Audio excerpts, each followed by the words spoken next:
সরকার যে চেষ্টা করেছিল বেগম খালেদা জিয়াকে আস্তে আস্তে পৃথিবীর থেকে বিদায় করে দেবে।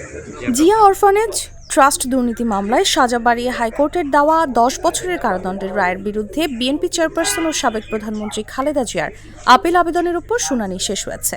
এ বিষয়ে রায় ঘোষণার জন্য আগামীকাল বুধবার দিন ধার্য করেছেন সুপ্রিম কোর্টের আপিল বিভাগ।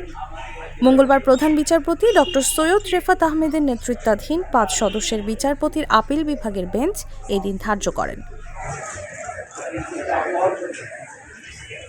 এর আগে জিয়া অরফানেজ ট্রাস্ট দুর্নীতি মামলায় সাজা বাড়িয়ে হাইকোর্টের দেওয়া 10 বছরের কারাদণ্ডের রায়ের বিরুদ্ধে বিএনপি চেয়ারপারসন ও সাবেক প্রধানমন্ত্রী খালেদা জিয়ার আপিলের পরবর্তী শুনানির জন্য আজ 14 জানুয়ারি দিন ঠিক করেন সুপ্রিম কোর্টের আপিল বিভাগ।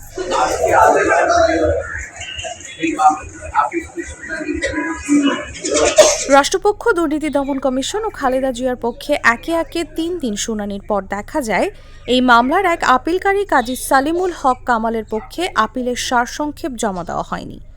এক পর্যায়ে কামালের পক্ষে সারসংক্ষেপ জমা দেওয়ার জন্য তার আইনজীবী সময় চাইলে আপিলের পরবর্তী শুনানির জন্য আজকে পর্যন্ত মুলতবি করেন আদালত।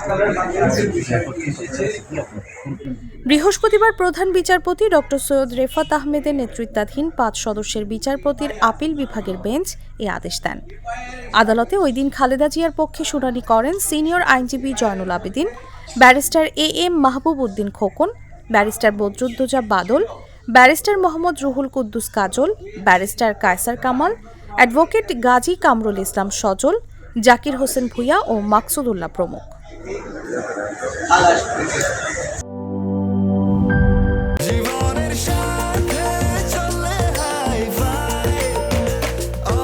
স্বাস্থ্যকর অল টাইম, সব সময় অল টাইম হেলদি লাইফ।